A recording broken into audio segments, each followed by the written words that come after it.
good, the bad, and the odd. They do go on. Welcome to this episode of The Good, the Bad, and the Odd with your host, Mark and Sam. Today we are talking about the 10th series of the new Doctor Who run. Hi, Sam. Hey. Right, so the 10th series is the most current series, right? Yeah. This is Capaldi's last full season as Doctor Who. He's done 3 seasons. 3 seasons. Yeah. Now, I was looking through this about, who's done the most seasons, and I think we all know it's Tom Baker, right? But I was looking, and sometimes seasons, some of them are very long episode runs and some are not. It really sort of depends. But there are, what they do, because of the way the classic series worked, a season was actually several stories. Yeah. So, for example, season 1 of the first Doctor was 8 separate stories over 42 episodes. So that's a lot of TV, right? Yeah. But anyway, we'll have to do an equivalence. It's too difficult to work out otherwise. But essentially, the first Doctor, William Hartnell, did 3 seasons. Patrick Troughton did 3 seasons. John Pertwee did 5 seasons, so he was pretty long, and he's the first one I was familiar with as a child, personally. Tom Baker did 7 seasons. Hold on, let me just count that. 1, 2, 3. Oh, no, actually 8. 1, 2, 3. No, 7. The 5th Doctor, Peter Davison, did 3 seasons. The 6th Doctor, Colin Baker, did 2 seasons. The 7th Doctor did 3 seasons. So 3 seasons is kind of the usual minimum, with the exception of the 6th Doctor. And that was quite a disastrous run anyway. Then it was the 8th Doctor who just did a movie. 9th Doctor did 1 season. That was sorry, and this is getting into the new run. This is new Who. Yeah, the 9th Doctor did 1 season. Tennant did 4. Hold on, 3. And that's some specials. I think a set of longer episodes. And 11th Doctor again did that kind of pattern, and Capaldi's going to do that pattern again. So, the 10th, 11th, and 12th kind of the same pattern. The classic series ran for 26 seasons. And the break point really is the 8th Doctor, because it was a TV movie one-off that kind of doesn't fit in either category. So he did do that mini episode. Yeah, that was where cool. Where they're preparing. That's when he becomes the War Doctor, right? Yeah. So all this 10th, 11th stuff doesn't include the War Doctor, so we've got to bear that in mind. So that kind of gives you a feel. So there was 26 seasons classic, and we're into season 10 of the reboot, as it were. This has now been running since 23rd of November 1963. So a fair old time has Doctor Who been around. I have to say, the more of the new series I watched, the more I keep thinking I've got to start watching the classic series again, which I have done a few times. I do like the classic series. It is slow. You've got to reset your expectations. It's a different pace entirely. I kind of like the way the new series does it. It's one-off stories, occasional 2-parters, right? But mostly an episode is a self-contained story. It kind of works. Yeah. I remember being quite disappointed when I heard when Christopher Eccleston was coming back, they weren't going to do it as 4-part, stories. Because they had some great cliffhangers. But yeah, okay. So we got Capaldi as well, you say great cliffhangers. A lot of the time it was just, it'll be a cliffhanger and then it'd be resolved within less than a minute in the next episode. Yeah, all right. So Tom Baker emerges from a room being throttled by a Dalek mutant, and then literally first scene in the next episode he just drops it. And runs away. And then runs off. I mean, is Capaldi called the 12th Doctor or 13? Yeah, he's 12. He's 12 because we don't count the War Doctor really. He's the one that isn't considered a Doctor. Oh, okay. Okay, so what we're going to do is rattle through some of the all of the sort of précis of each of the stories. There are 12 stories. It's a fairly long season. And just give our, was it good, was it bad, and so on. And maybe pick up on some of the characters. Now, interestingly, the Doctor's got 2 companions in this run, right? He's got Nardole, who is, what's his name? It's Matt Lucas. Matt Lucas. And I really wasn't convinced this was going to work. But actually, I quite like him. He's quite good comic relief. He's not too intrusive. His personality is not really aggressive. he kind of hangs back and has his little asides. And it's kind of fun, especially when it gets confused. It's not like, here's Matt Lucas, here's him being funny for 5 minutes. No, he is the character, right? And it kind of works well. And then we get the new one, Bill Potts. Bill Potts. She's quite a bit different from Clara, right? Yeah. What do you think of her? I quite liked her. I think she was much more like outgoing than, Clara and a couple of the previous companions. Yeah, I should. So she'd be more assertive when like confronted by the Doctor. Yeah. And when she was assertive, it wasn't out of character. Yeah, I like to do. I should say at this point, spoilers the entire episode, right? Because there's some big old plot stuff going on in this. And we could reveal any of that plot stuff any time because of the nature of the discussion. So if you haven't seen the series, it's got quite an ending. I'd say quite the ending. Really keen to see the Christmas special. I am now. Oh yeah. But really looking forward to it as well. But there is quite the ending. So from this point on, spoilers, right? Yeah, Bill Potts is. It's interesting.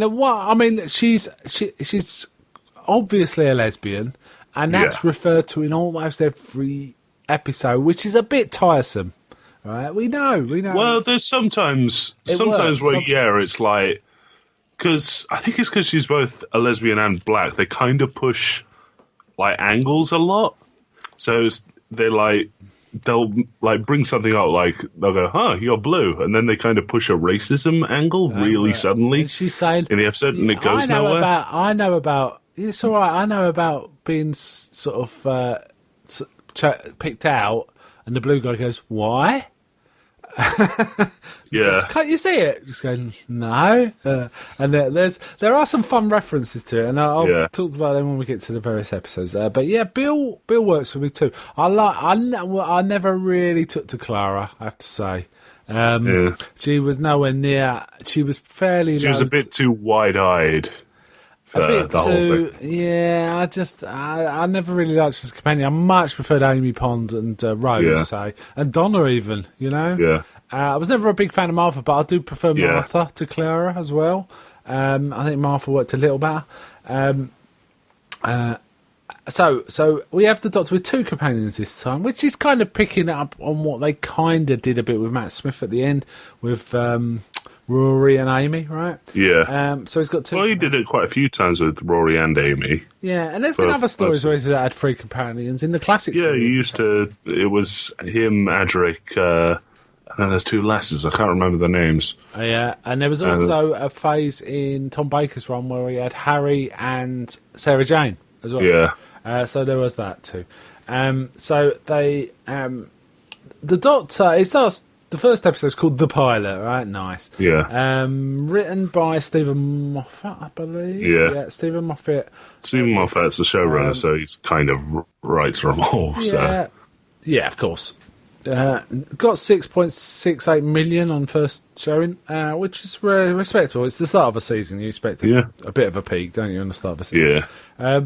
So the Doctor's basically acting as a professor at a university teaching stuff, right? Which is a nice little callback to number 7, I think it was, Yeah, he was... it's kind of funny how he treats his students. He reminded me a bit of like Dick Solomon in Third Rock from the Sun.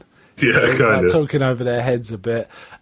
She's called in because she's going to lectures, but she's kitchen staff, isn't she? Yeah. But the Doctor's kind of intrigued by her. And he kind of takes her under his wing because I think his curiosity interests her, right? Yeah. Interests him, I should say. Her curiosity interests him. But it turns out there's something going on at the campus, right, involving a puddle. It's like a weird puddle. Now, this turns into like a bit of a horror story. Kind of. It's about intelligent liquid, right? Yeah, intelligent like oil. That tries to chases them through time. And there's a woman that Bill fancies who kind of disappears, but she gets eaten by the oil. And so it's a bit of a whole story. I had a touch of The Ring about it. Yeah. The film The Ring. It also reminded me of bits of X-Files. There's like a weird black oil in that. I mean, it kind of made me think of that a bit. Though it really wasn't the same. What's it? I did laugh that we do get this point where they get into they go to another planet and it's the middle of a Dalek war, right? Yeah. With some other race. Now, I think contractually to use when they agreed to. They have to use the Daleks once a season, so yeah. And this was their one use. They got it in right as a passing Dalek battle. So I'm kind of glad they rested the Daleks. I'm fine with resting the Daleks for a season. Yeah. Really. So it's all about this fluid and stuff happens. Yeah, and all this. Yeah. And basically, she is this the first time she sees the inside of the TARDIS as well? Yeah, they're running away from the water and they dart in. And he goes, "Get in my box." Yeah. And doesn't she say, "Yeah, I know you're not a sci-fi person," and then turns around and it's like the inside of the TARDIS, looking very spectacularly lit. I think this was the best introduction to the TARDIS in a while. Because they started with all the lights off, and then they did this huge zoom out where it was her tiny in a corner of the screen, and then they just lit up the room. I think the BBC is spending more money on Doctor Who. The production looked a bit higher to me. Either that or the CGI's got better, and cheap, and still cost the same. There's some bits where it did look better, but there's others where it just looked like an effect I could click on Premiere or something. Yeah, what do you think of the woman coming out of the oil? That was okay. It was when the oil turned into a giant head was not so great. Yeah, actually, that's the bit I was thinking of. But yeah, there's also a bit where she physically kind of emerges in a jump scare. Yeah. Quite a good one as well, actually. So this one was okay, right? So this introduced us to Nardole, Bill Potts. Also the fact the Doctor's guarding some sort of vault. There's some sort of thing in a vault he has to guard, and he's not allowed to go on adventures while he's guarding the vault. So, which is kind of an interesting premise. I quite enjoy the ones where he's grounded. Yeah, it's kind of, it recalls the John Pertwee era quite strongly, because John Pertwee was grounded. And Nardo's constantly nagging him about those things. Nardo doesn't take much, he's not really present in this adventure, is he? He's just No, he skips out on a few because he's actually watching the vault. Yeah. So he gets really annoyed when the Doctor doesn't. So often we only see him at the top and tail of an episode. And I think that helps make it work too, because if we had Nardole and everything, I think the fact that sometimes Nardole's in the adventure, sometimes he kind of helps. Sometimes he doesn't even speak. Yeah. He's just walks past Bill on the way on her way into the Doctor's room or something like that. The next episode, Smile. Interesting premise. They go to one of the Earth's colony planets. And there's these weird swarming robots and these emoji robots. Yeah, that was a bit silly that they kept bringing up that it was an emoji bot. Well, you could have easily just said, "Oh, it's expressions. This is the most primal form of communication." Yeah. And it turns out that the software's gone wrong, so it doesn't want people to be unhappy. So if you become unhappy, you die. Well, they melt you down. They melt you down to fertilise the planet. Basically, the software's gone wrong, so you have to appear kind of happy. The software is simplified, so basically it correlates unhappy with unhealthy, and unhealthy with dead, pretty much. And what happens is someone significant to the colony who's important to everyone dies, so everyone's in mourning, which means everyone dies. Everyone dies over the course of a day. Yeah, so. I should have mentioned this was written by Frank Cottrell Boyce. Numbers dropped a little for this one, for the pilot, which is standard usually. So I did reasonably well. So I guess was all right. I didn't mind it. It was more of a Monster of the Week kind of thing. I think most of them are actually, but I think we get a bit more Nardole telling them off for going away and leaving the vault and all this. And the Doctor says, "Well, I'm here. What are you talking about?" That kind of thing. And then. The TARDIS goes back to London, but they're not in the London they know. They're on a frozen River Thames. They see an elephant walking on the ice, which is a nice disparate image, right? Yeah. I'm sure they've done this kind of thing in Doctor Who before to sort of freak you out a little. The T-Rex in London. Yeah, there you go. Yes, that was. I'm actually kind of surprised they didn't run into Vastra and Jenny and that lot. Yeah. Oh, they didn't. Which started this is the third episode, which is called Thin Ice, written by Sarah Dollard. They're in London in 1814, which is a big frozen London. It was like one of the coldest periods in London. The Thames froze over, and they were like skating and people walking across the ice. There was a fair on the ice. There was a fair on the ice. This is literally true, right? There was a fair on the ice. One of the little ragamuffins, little orphans, conjuring up a bit of Oliver, pickpockets the Doctor and nicks his sonic screwdriver. And they chase it, but the kid, there's this weird glowing lights effect under the ice, isn't there? When someone gets isolated on the ice, if you wander off alone, these glowing things follow you and then sort of pull you under, and then you get eaten. Yeah, basically. Well, essentially, we find out there's a big sea creature, like monster under the ice, being imprisoned. He's in chains. It's like a WoW kind of thing. And there's like a lord, a high-class, high-born chap. Doesn't the Doctor punch him in the face at one point? Am I dreaming? Yeah, very suddenly, because they're like, okay, we need to be sort of secretive about that. And then he walks in and is immediately like slagging off Bill because she's black. Yeah, he kind of... he walks in and is like, what is this creature doing in my house? Yeah, and he punches him. Yeah, so. Doctor don't like it at all. Essentially, this thing is being kept enslaved because its excrement is like super fuel.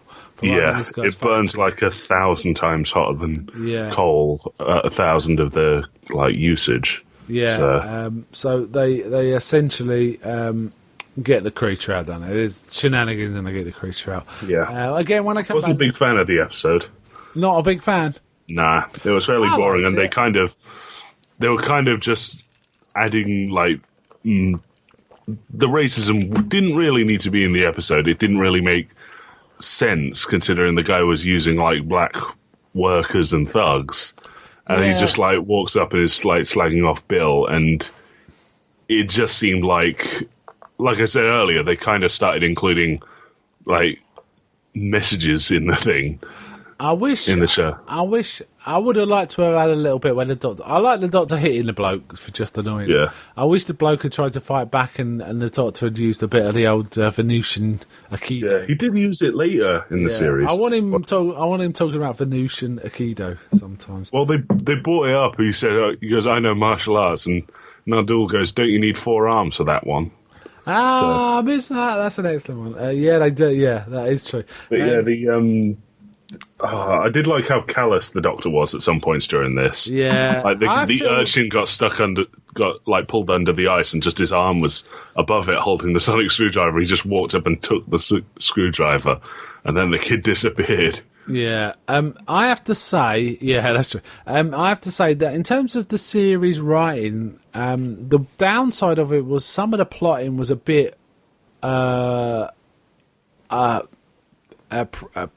of curt, a bit like, oh, you got to assume this from this. It's like, what? Where am I? What's going on? Yeah. But I have to say the quality of the character writing was really good this season, right? How these characters interacted. Aside from a few one-offs, nothing's perfect, right? But I mean, I felt we really got a feeling for the Doctor and some of the other characters quite well. I like Bill as a character. I thought she was kind of good and kind of wide-eyed and innocent. And she kind of understood the Doctor pretty much straight away, which is kind of cool. But it made sense. Yeah. She kind of liked it, right? She dug what he was doing. And then when they come back from this adventure... I think it was this one. Nardole starts telling the Doctor off for breaking his oath. Nardole then goes and checks the vault under the university, and he can hear knocking. Which brings us to the next episode 4 of this. Knock Knock. Written by Mike Bartlett. Went up in numbers, this one. But I'm never quite sure what numbers mean, because surely it's a reflection on the week before. It means the last episode was good, pretty much. Yeah, it does. And word of mouth got people coming back. Which shows you how good this episode is, because the next episode got very few in comparison. You weren't a fan of this one. This is basically student like a parable of student life, almost like a allegorical tale. A group of students. It's an evil landlord. Evil landlord story. Bill goes off with 4 or 5 others, I can't remember how many, looking for a house. They can find really rubbish places for their rent, which is, the student experience. But this old fella, who's played by David Suchet, sort of says, I've got some rooms, and I've got room. And when they go look at it, it's a massive house with a tower, and it's dirt cheap, and they're kind of suspicious. The doctor keeps hanging around, but Bill's going, look, this is my life. You do not need to be here. This stuff, right? And it turns out there's these weird insectile kind of creatures. Yeah, they're like giant lice. Yeah. No, not lice, woodlouses. Yeah, I mean, at one point the doctor says, these are dryads. He goes, is that what they call them? He goes, well, I'm going to call them. What else am I going to call them? Lice? He says, and essentially, it turns out that this man is keeping... Well, it appears to be his daughter alive. Well, it starts off when they talk about he refers to the character we see, who is fully turned to wood by the dryads. She's living, but she's wood. What do you think of this effect? That was really creepy and messed I thought up. It was good. I couldn't tell. I mean, if it was CG, it was very good. I couldn't tell it was a really good makeup. Or if it was CG, I could not tell. Or a bit of both or something. So basically, he's figured out that these creatures that he found when he was it turns out it's his mother, not his daughter. Yeah. And he found, as a boy, his mother was dying. He found these creatures to bring show her, and they kind of kept her alive, but will transform her into wood. But as it went on, she kind of lost her memory and couldn't actually place who he was. And so he just told her he was her father. As he got older, it would appear. But he's kind of feeding the students to the thing just to provide energy. And it's quite a sad story. I thought it was quite effective, but you didn't like it. Yeah, because a lot of it was just... It was like the characters disappear off screen, and then they're like, oh no, what's happened? And them running around an empty house. Yeah, it was a haunted house story in effect, wasn't it, actually? I kind of liked it. I liked it more than you, for sure. Yeah. I kind of see your point. It felt a little drawn out, maybe. Yeah. It seems like a budget-saving episode. So. Yeah, I mean, David Suchet's very good as well. Yeah, David Suchet... He's Pyro for people. The students weren't well written, were they? They were real. No. They were, what would you call it? Not stereotypes. They were tokens, right? Yeah, kind of. You had like one who was like a bass head. You had like one that was just a sort of party dude. And they had like a super studying Asian girl. And then one of the boys fancied Bill, and he said, "No, I'm not really not into your type." As she was saying, that was kind of funny. Yeah. Then at the end of the episode, we actually isn't there? We see the doctor go into the vault, and we can hear a piano playing. Yeah. So that was how the episode ends. He's taking some food in, so it's obviously one prisoner, right? Yeah. The next episode. Again, we're going into horror film territory with this one, Oxygen, written by Jamie Matheson. I like this one, though the science bits were very, very hokey. I still cannot understand. There's a point here where Bill basically has to die, but the doctor says, you'll be fine. And then when she doesn't die, and I could not understand it's that a bit at all. Convenient. I couldn't understand that dynamic at all. I didn't understand. Well, they explained that the suit's battery was low, and that's why it couldn't quite kill her with an electric shock. But she went a weird colour. And she still fell unconscious. And she's still like zombified. Almost, I like this idea of like the oxygen being like more precious to the company than the people. That's an old Judge Dredd story. I was just going to say that's an old Judge Dredd story where bank robbers rob a bank. They're on the moon. They rob a bank and they're in the room counting in and saying, you didn't pay your oxygen bill. And he says, I thought you were going to pay the oxygen. And they're arguing. And they can't figure out how to open the door. And then he says, they drop the key in the loot. Okay. Yes, that's it. so they can't find it in all the loot. They can't find the key, and then all the oxygen gets sucked out of the room and kills them. And Dredd finds them afterwards. And the moral of the story is you might be able to avoid the judges, but you can't avoid the oxygen board. Yes, that's kind of cool. Creepy. I thought it was very unnerving episode. This one. I did like the whole. While they were inside, even if there wasn't much air, they could have a force field like helmet, but that wasn't powerful enough to work in space. That kind of actually made sense to me. Yeah, and I kind of like that. But like I say, the bit where Bill died and didn't die, I didn't get that at all. You just had to go with it. Right? Yeah, I was kind of annoyed with the whole Doctor becoming blind as well. Yeah, that was a bit. That was completely unnecessary. It was like a good sort of shock, but then he healed himself and then turned to the screen at the end and went, "I'm still blind," and it's just like, what? And it never came to anything really.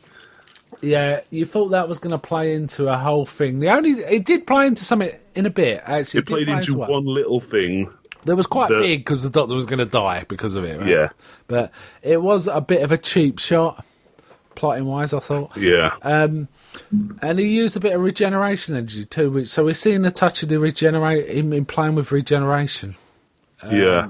So I think the vague idea was, from what I can gather, people are theorizing that perhaps he's trying to, from stuff he says in the last episode, he may be trying to bleed off regeneration energy so he doesn't have to do it again. Because, we can say it now, really. In the final episode, he does talk a lot about he absolutely refuses to change. He doesn't want to change. He's fed up with becoming different people each time. Why can't he stay as he has? He's kind of a bit angry about stuff. Keeps changing into different people. But there's some of that. Anyway, let's move on. So Oxygen, I thought was a solid episode, actually. Yeah. The numbers improved a week after, which kind of proves our theory. Yeah. The next episode was called Episode 6, Extremis, written by Stephen Moffat, this one, directly. I didn't like these 3 episodes. Did you know? I like the Monks one, and I like this one. I really like the whole beginning where this bloke is leading the Doctor on, talking about, how to kill a Time Lord.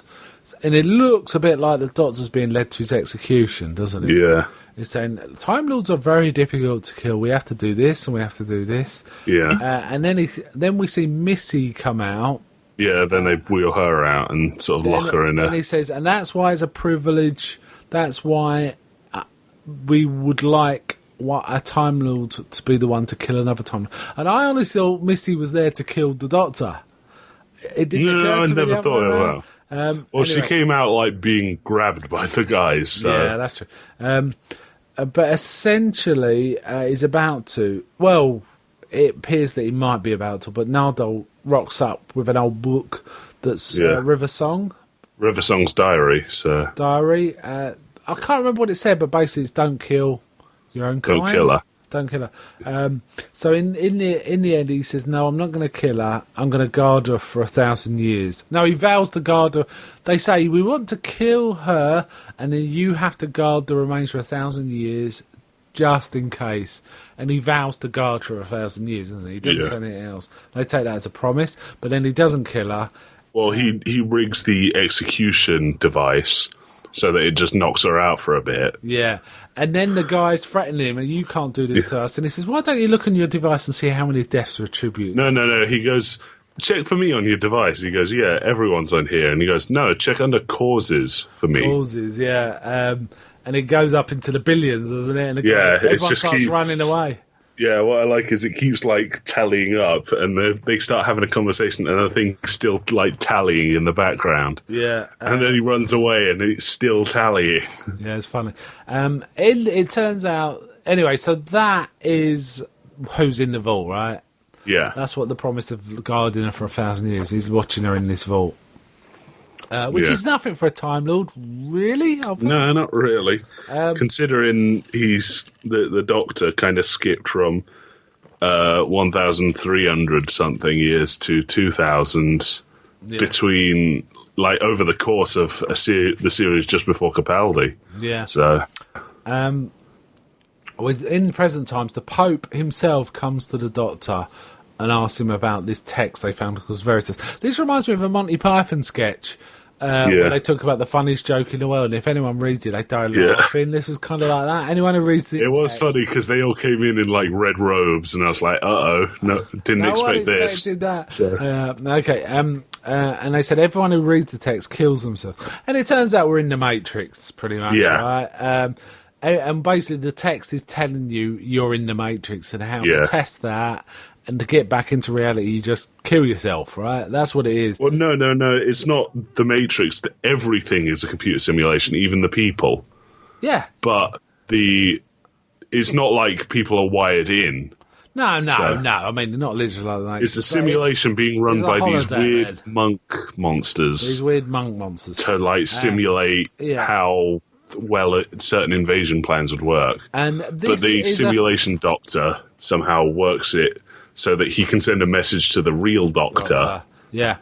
And then put off the invasion. Basically, this is a 3-episode kind of arc, isn't it? About this. Yeah. So exactly what you were saying you wanted earlier.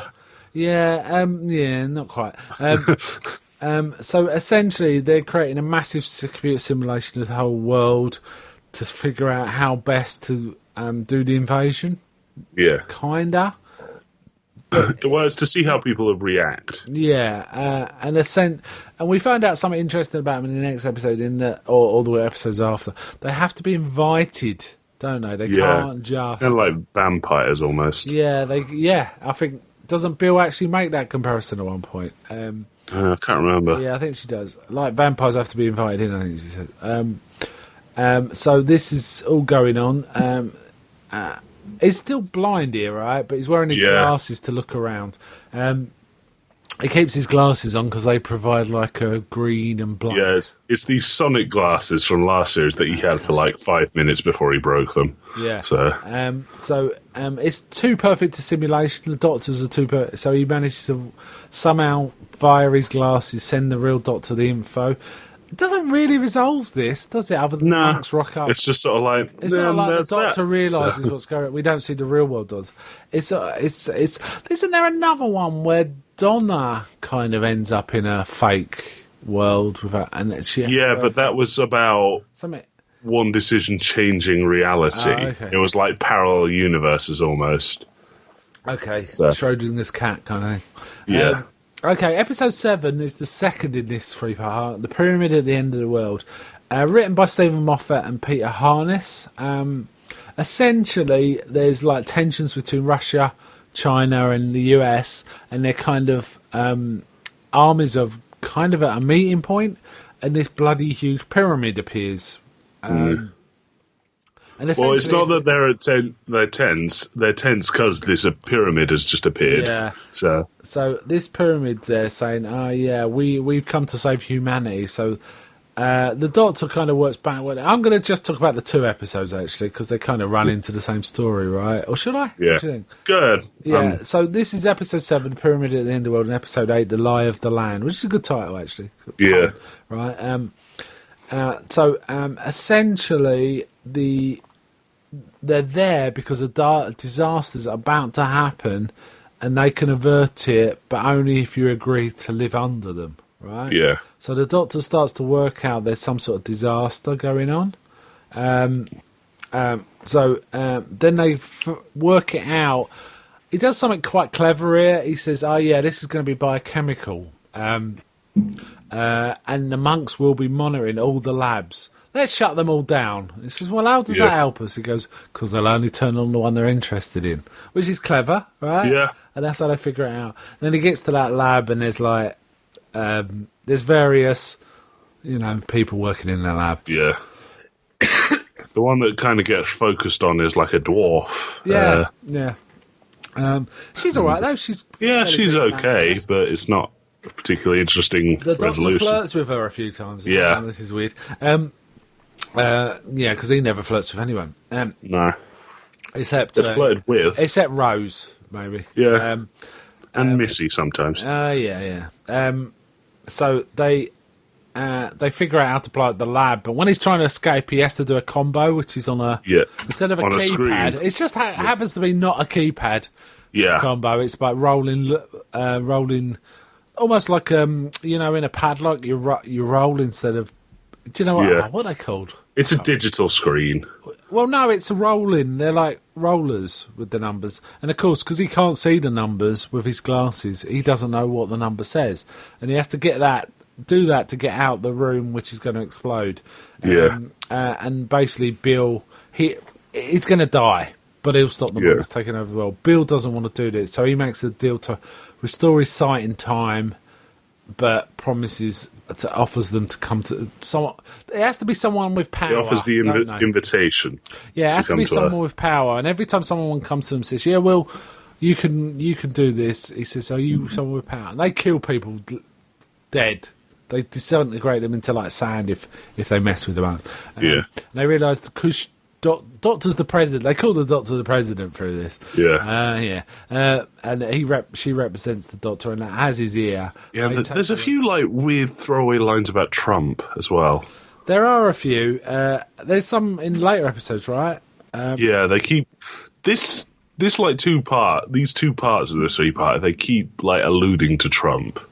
Because it's like there's like a whole sequence in the Lie of the Land where he's screaming fake news.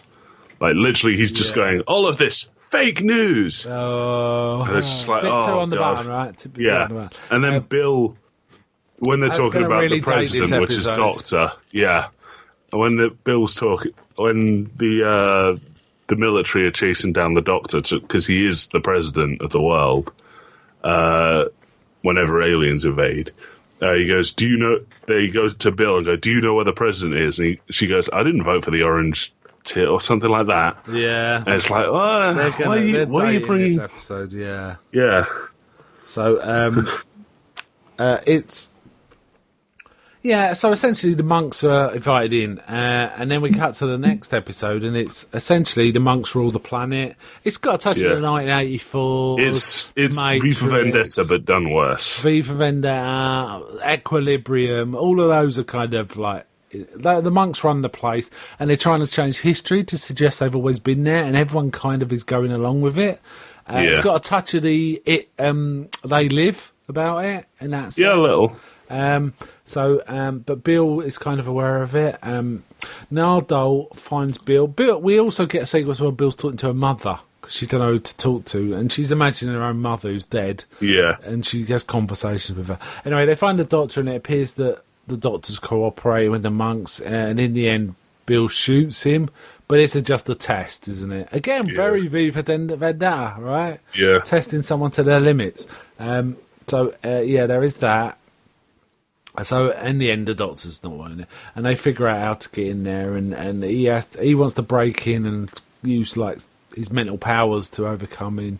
Yeah. But it doesn't quite work. But Bill manages to by the pictures of her mother, because they've always been isolated and pure and represent. Yeah, that I find a bit hippie, right? Hippie. Well, no, it's more like this, like 20-something kid almost has like better psychic powers than the Doctor. Because she loves someone so deeply, presumably. Yeah. And the Doctor. This is the same Doctor that was able to wipe the mind of someone who had learned literally everything. Yeah. Anyway, they overcome it. And then we get to the vault. And is this the first time we see Missy? This is the first time we see that Missy is in the vault. Missy's in the vault, right? So Missy's there. What do you think of Missy in this series? She was okay. She was a bit. I'm kind of glad she was like saner than she was in the last time we saw her. Yeah, because that just got annoying like really quickly. Yeah, I think she was. And it was just like her dancing about in a garden. Yeah, I think they were riffing too much on the Joker and such like. Version. I really like Missy in this series. Really liked her a lot more. The writing was really top form when she was talking, and she was very meta. So, for example, the Doctor would say something, but she said something that sort of undercut him. So she was kind of almost certainly on his level, maybe even a level above on some things. It appeared like she kind of was ahead of him. She had more of an understanding of the warlike aliens, and so he'd go to her for advice. But she does express like regret about who she's murdered, but she then comes back with, but I wouldn't have changed it. That's how it is. So we come to episode 9, which might be, apart from the final episode, my favourite of this season, Empress of Mars. Essentially riffing on First Men in the Moon, somewhat. Yeah, kind of. Funnily enough, written by Mark Gatiss, who did a modern-day update of First Men in the Moon for Channel 5, I think. Okay. I never saw it. We covered the film once, didn't we? First Men in the Moon. Not a great film. In our Harryhausen series, we covered it. It was a bit boring. But the story was fundamentally sound. Very riffing on that. Essentially, NASA had gone to Mars. The NASA building was CG and it looked awful to me. Yeah, that was pretty bad. Really bad. You'd think something like that would be dead easy, but whoa, it was bad. NASA have gone to the moon and they find God Save the Queen buried under the ice cap of Mars. God Save the Queen. Well, no, they get a probe to go there. And it says God Save the Queen. Save the Queen, which is very First Men in the Moon. Yeah. The film, it's covering the moon landings and they find this ancient civilization is very similar. So Dr. Bill, and this is the one with Nardo, right? Is in this one. No, this is one of the ones where he's almost not in it. Pretty much, but he's there with them. He's there at the start, but then they go to Mars, and he accidentally knocks a lever in the TARDIS. Oh yeah, and it sends him back to the university, which traps him there, and he can't figure out how to get back, so he has to go and ask Missy, right? Yeah, for help. So basically, they found Victorian soldiers, redcoats, right? Yeah. So it's a bit of Zulu. It's a Zulu vibe. One of them have befriended an ice warrior named Friday. I still hadn't figured out how they got to the moon. Got to Mars, I mean. It was in Africa. They found Friday's ship crashed. That's right. And when they woke him up, there was like an agreement that they'd provide him with resources. And he promised them jewels. He'd take them to Mars so that they could, dig for jewels, essentially. Oh, yeah, that was cool. I like... the ice warriors in this... I have to say, I really like this episode.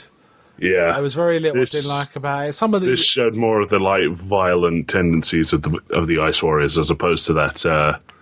I can't remember what it was called. It was like mutually assured destruction in one of the last series or the series before that. Yeah, no, I like this. Where it was the Ice Warrior going around in a submarine. No, this was solid. This I think might be, in terms of standalone episodes rather than specials and series ends, my favourite Capaldi episode. I really liked it. It was really good. It did demonstrate his negotiation and a bit of his wrathful side. Yeah, I like the Empress Iraxa.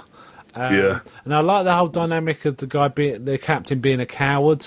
Still, he's even got a rope burn around his neck where it took too long to hang him, so they didn't kill him. And he was allowed to be as captain again. Some of the characters, some of the acting of the soldiers wasn't great, and some of their lines were shallow. The villainous, the second in command that was taken over was a bit too mustache twirly. Yeah, evil. And he wasn't a good actor. Which is good because he had a big handlebar mustache. So. Yeah, I did like his mustache. And there's weird bits where the Empress specifically calls out Bill for advice because it's another woman would have better advice. Yeah, and it's what? Funny. The ending was a bit contrived. Where Alpha Centauri said they'll help, and it suggests it's a new age for the Ice Warriors. Yeah, golden age for the Ice Warriors, where they're almost all died out, and that was a bit. Yeah, but yeah, I liked it. And then Nardo reappears with the TARDIS, but Missy's driving. Yeah, and she's kind of worried about the Doctor. I thought this was a very good episode. Really liked it. I think Doctor Who really excels when it's riffing on other material. Some of my favourites. I mean, Tom Baker's golden, some of his absolute gold episodes are riffing on Hammer films, for example. Yeah. The Brain of Morbius, for example. And I think this one's riffing on First Men in the Moon, and it really works for me. Yeah. I always like these historical ones with British. They often do British ones with some sort of disparate thing, like, I don't know, Daleks fighting Hitler, say. Yeah. And they're kind of very fun. Werewolves and Queen Victoria, that sort of thing. Yeah, the Queen Victoria werewolf one, yeah. Yeah. Okay, the next one is the Eaters of Light. We go to Roman Scotland, well, Britain. And they're arguing about the 9th Legion of the Imperial Roman Army. Bill insists she knows more about the Doctor because she got an A-star in her essay about it. Yeah. And the Doctor's like, because I've lived in it. He's done all that. Yeah. He's doing his usual sort of, I know better because I can travel there. Yeah, I've been there and I've done it, and all this. For some reason, they're in the middle of this quite hostile environment. They decide to go wandering around. Bill goes one way. This was silly, right? This was horror film. Let's be fair, it was a terrible idea for Bill to walk off, because the only reason a black woman would really have been in, a black person would have been in England at that time is as part of the Roman army. Yeah. So she's going to get killed by pretty much everyone. So she falls for a hole, doesn't she, and finds some of the Legion soldiers hiding. First, it looks quite sinister because they say, let's bring her in here so we can have a look at her. And you think, this isn't going well. But they're actually fairly friendly because I know they obviously know she's not a Pict, I guess. Yeah. There's also this thing about, you can talk English, and he's going, oh no, she finds one guy first, doesn't she? And he's going, what's English? And this is what we're talking. He goes, that's Latin. He goes, no, it's English. Yeah. There's and there's this thing about, is it the Doctor? Is it the TARDIS? Yeah, it's always been the translation matrix. It's usually the TARDIS, but in this one it was the Doctor for some reason. She makes a great quip. She says, wow, it even lip syncs. Yeah. That made me laugh. Really good bit of writing that did make me laugh. And there's also a bit tongue-in-cheek where one of the soldiers is talking to her when she meets up the rest of them, and he's kind of saying he likes her, and she goes, I'm really not interested in she basically says I'm a lesbian, and she goes, oh yeah, like one of the other guys. He goes, he only likes men, and she goes, so you Romans are cool with that? And he goes, well, if you want to restrict yourself like that, that's your choice. Well, I'm more open-minded. Yeah. Going, wow. I did like that. I do like it when the assumptions he has kind of get thrown in her face. Yeah, that is funny. It was a funny good bit of writing there. The Doctor and Nardole find most of the Legion slaughtered, right? So they've all and then they come across. Well, they find them mummified almost. Do they? I didn't pick. Yeah, that's the thing. They were drained. They were all sort of blackish and almost like a sort of zombie that had been dipped in oil or something. Yeah. Bill also encounters this. Oh, actually, earlier on, she encounters this Pict woman with painting on her face, who just screams at her and starts chasing her down. Doing a ritual over a fire, and she disturbs her, and she chases her down. She falls through this, and the Doctor and Nardole get caught by the Picts, right? So they're guarding this place. Essentially, there's a monster running around that's kind of Lovecraftian. Right? It's an extra-dimensional monster that can eat light. This reminded me of a film I've seen called The 13th Warrior, a little, which was like a reworking of the Beowulf story. Michael Crichton, the guy that wrote Jurassic Park, wrote this story. Yeah. I think he called it The Soul Eaters or something Eaters, The Eaters of Souls. And it was made into quite a cool little action film. Eaters of the Dead. Eaters of the Dead. It's a cool little action film called The 13th Warrior about an Arabic guy going with 12 Vikings to help them on their battle. It's like an Arabic emissary, It's Antonio Banderas. Yeah, it is. It's very good. It's quite a cool film. Anyways, it reminded me of that. And the Doctors realised they've let this thing out, even though they guarded to stop it coming out, just because it would destroy the 9th. But now they've let it out, they could destroy everything. Yeah, well, now one's out, the rest can kind of come out. Yeah. What do you think of this one? I quite enjoyed it, because it was proper sort of old-fashioned Doctor Who stuff. It's we're in this historical thing, and there's an alien. Let's fight the alien. Yeah. And let's resolve it by killing off a few of the characters that we know now. It reminded me a bit of the Van Gogh one, that weird monster in the church. That's exactly the sort of thing. Yeah, I like the realisation of the creature. It had tentacles with lights on, didn't it? It was like basically think of like a sort of large reptilian dog, but with tentacles hanging off of its back. It reminded me, or like one of the what's the big tiger thing like from Avatar? Yeah, it was a bit like that. It reminded me if ever you played the game Borderlands, the Skags. Yeah, kind of tentacles on the front. It was a bit like that. Yeah, you know what I was expecting? I was expecting we found out that woman that decided to sort of take arms and the bloke who decided to stay with her to guard it would turn out to be the distant ancestors of Amy Pond. I don't know why I thought that. It's because they were in Scotland. There was some jokes about Scotland, right? Wasn't there as well? You know. I can't remember the jokes, but it was basically about the nature of it, you know, always raining or something. Yeah. Or being cold. So there's all that. It's kind of a cool story, and in the end, they kind of both the Romans and the Picts decide they're going to sacrifice themselves forever to guard the gateway to stop the world. They basically walk into a portal, which they earlier show that like a brief amount of time in there is like literally seconds in there is weeks out in the So which is kind of foreshadowing for the end of the series, but. We also get a shot early on of a little girl running up to this thing and claiming she can hear music from this hillside. And there's a touch of that. Once it's all finished, they go back to the TARDIS. Missy's there. She's been tasked with doing repairs, right? Yeah. And the Doctor kind of is giving Missy a bit of rope, right? Yeah. Okay, that gives us the final 2 episodes, which is a long story, right? Pretty much. The episode 11 is called World Enough and Time, written by Stephen Moffat, and then the final episode is The Doctor Falls, written by Stephen Moffat. So this episode 11 starts with we see the Doctor coming out of the TARDIS in a snow world, right? And then he begins his regeneration colours appear. You know, he starts to do the regeneration glow. So it's like, whoa! And then it cuts to sometime before. We see the Doctor saying, we're going to let Missy answer distress call. And they arrive on a colony ship which trying to get out of a black hole. And they get held at gunpoint by a bloke who's blue again. Wanting to know which one's human. And he shoots Bill. Essentially, we find out there's all people on this ship.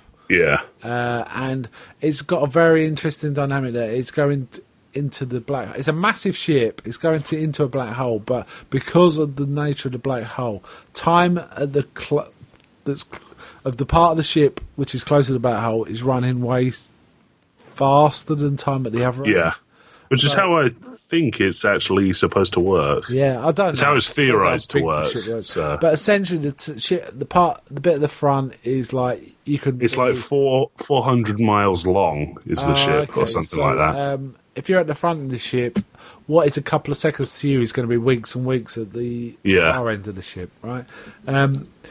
Bill gets shot, but they put in this like mechanical heart into her, don't they? Yeah, she gets shot and dragged away by these weird, like fully covered, almost like surgical. Yeah, like the Invisible Man almost. Kind of thing. Kind of. They're all bandaged up and they've got like tubes coming out of where their nose would be, and they're holding like an IV drip. And there's a chap called Rezo who's like it's almost like Russian or Eastern European. He's like this old caretaker, isn't he, with a big beard, explaining the patients are waiting to be upgraded because of the ship's polluted air. So they're working out sort of electrical device. Essentially, they're Cybermen. It becomes that, right? They're Mondosian Cybermen, the kind of original Cybermen. The ship is from Mondos. The ship's from Mondos, because they thought it was human at first, didn't they? But it's Mondos. Yeah. Mondos humans, beings are basically humans, right? Yeah, they're humans. Parallel evolution, right? Because I think in one stream of Doctor Who, Mondos is like a sister planet to Earth. On the opposite side of the sun, so you never see each other. So we have all this. Missy's also doing stuff. Very clever dialogue with Missy going on here. I really, really like the dialogue in this one. I think it's very good. So essentially, we find out that Razor isn't who we think he is. He takes like a mask off, and it's Razor is a guy that's been helping Bill after she woke up. He's the caretaker who's like Russian-y kind of guy. Yeah. He's got some good dialogue. He helps too. Bill during the 10 years that she's down there while the Doctor holds a conversation in the top. It's very interesting because he's saying there's a picture of Doctor, and it's an old black and white picture, so it's like watching the old TV series, but they're just not moving, so it looks like a picture. And she said, "That's just a picture." He goes, "No, that's because time is different." And then you basically catch on; it's running at different speeds. So essentially, Bill is down there for 10 years, right? Yeah. Well, 5 minutes or something. And they literally hold like a 5-minute conversation, and occasionally cut back to it from Bill doing stuff, and her hair gets longer. Yeah, they age her very well, don't they? She doesn't look that different, but you can tell she's different, right? She's getting older. And it turns out Razor's the Master, the John Sims version of the Master, the previous version of the Master. Yeah. And shows himself to Missy. And then the Doctor and Nardole find a Cyberman, and they ask the Cyberman where Bill is. And then we find out that Cyberman is Bill. Yeah, that was really messed up. Yeah, it was like, what the hell? Then we get one of these logic cuts here where it's like you have to kind of work out what the hell's gone on there. They appear to be in like countryside, and they've got all these weird scarecrows that come to life during the night, and they have to kind of put them down and then hang them up again. And it turns out they're these like Cybermen types, early Cybermen types. And there's lots of shenanigans here. I'm not sure I'm going to go through all of it. The people there realise what's going on. Most of they're all children mostly, apart from a few adults, really. And it's mostly everyone in this area, this floor. It's like a simulated environment. It's a farm to grow food. They don't realise, though, do they? They don't realise what it is. It's actually a floor on this spaceship. Yeah. It's like thousands of floors deep. The Cybermen are being made on the very bottom floor, which means the production rate's way higher, right? Yeah, they can basically churn them out because they figure that, like, what happened originally with the ship was they sent a few people down to the lower floors to fix the engine, and those people, for some reason, started a society. I think they were getting polluted, and they started using surgical techniques to hold off the pollution, and it started evolving that way. That's kind of... Well, the thing is, the ship... There's no reason why they wouldn't just go back up or wear a gas mask or pretty much something. It's kind of frustrating because it doesn't make sense. What actually should have happened is they were gone for about 2 seconds. They would be gone for about 2 seconds and then just walk back in, saying, "Hey, we're done." Okay. So there's some flaws. There's definitely some flaws. Yeah. So there's all this stuff going on. They realise when they hit the Doctor, he got we see almost a comedy bit where he falls against the keyboard but manages to type in all this code that changes the parameters of humanity. Well, he changes one digit, so yeah. But basically, the Missy, both versions of the Master, Missy and the Master, think they're safe because they've got 2 hearts, and the Doctor because the Cybermen are looking for humans with 1 heart. But the Doctor manages to hack it. Time Lords apparently have all the characteristics of a human except 2 hearts. So. But basically, he tells it if you've got 2 hearts, you're valid, which means the Cybermen start coming after them, which puts them off. It's a terrifying prospect, a Cyberman Time Lord. So there wasn't ever a similar thing where they were going to do Time Lord Daleks at one point. They were genetics of the Time Lords. No. They were trying to make human Dalek hybrids, and the Doctor interfered by like putting some of his DNA, so the hybrid started like questioning everything, and that annoyed the Daleks. Yeah. So there's all this shenanigans going on. So we find Master and Missy are kind of weirdly attracted to each other, which is weird. Somewhat very odd because they keep the like. Doctor decides he's going to stay there and fight, even though there's no way he can win because the Cybermen are coming up and there's no escape routes apart from going up 5 floors. But that's only delaying the inevitable. He's never going to be able to get to his TARDIS in time. Well, no, they say that they can't just go straight to the top because if they do that, the Cybermen will then have like hundreds of years to work out their plan for getting to the top. It's kind of a clever premise. Yeah. They'll have the tech to take them out, whatever they do. But then also the Master's TARDIS is at the bottom, so they can just go. Both versions of the Master realise they just go down, but he's got a broken dematerializer or something. But Missy says she has this memory of a scary woman telling him to always carry a dematerializer, and she's got one in her pocket, right? Yeah, that's sort of like, why even bring it up, sort of thing. So they've got a way out, but they're about to leave. The Doctor gives a big long speech about what he has to say, which is decent. It's not a great speech, but it's okay. No. Missy looks hesitant, though the Master laughs at, basically says, I haven't listened to a word you said, laughs at him and walks off. Yeah. Missy follows him, but decides she's going to stay. But she shoots. No, she stabs the Master. She stabs John Sims, giving him enough time to get back to the TARDIS and regenerate as her. But he also shoots her with his laser screwdriver and says, "You haven't got enough power. You know, you can't even regenerate now." So basically, the Master's kind of killed himself. It appears, but we know that doesn't really happen. Yeah, he'll be back. He's died like 3 times in the new series. Yeah. So. But in the meantime, Bill's still this Cyberman. She sees herself as Bill, but she's a Cyberman, and when she gets angry, she blasts holes into all. It's kind of well done. I thought that was well done, but you're thinking there's no way back here. And then I start to think, well, hold on, you know, he's got regeneration power. That can do some magic, right? That can be a wizard. I also, it was funny when we were watching this, I was making jokes to you about who Missy would regenerate as, and I said, wouldn't it be amazing if she regenerated as the first Doctor? How mind-blowing would that be?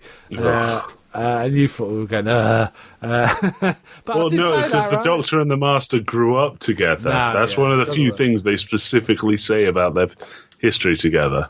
Yeah, but it's not true. They knew each other as children. Well, that doesn't happen. That doesn't happen here. In fact, we don't see either Missy or the Master regenerate, do we? It would have been cool if the Master regenerated in front of Missy to Missy. That would have been kind of cool. Yeah. But I can see why they didn't do that.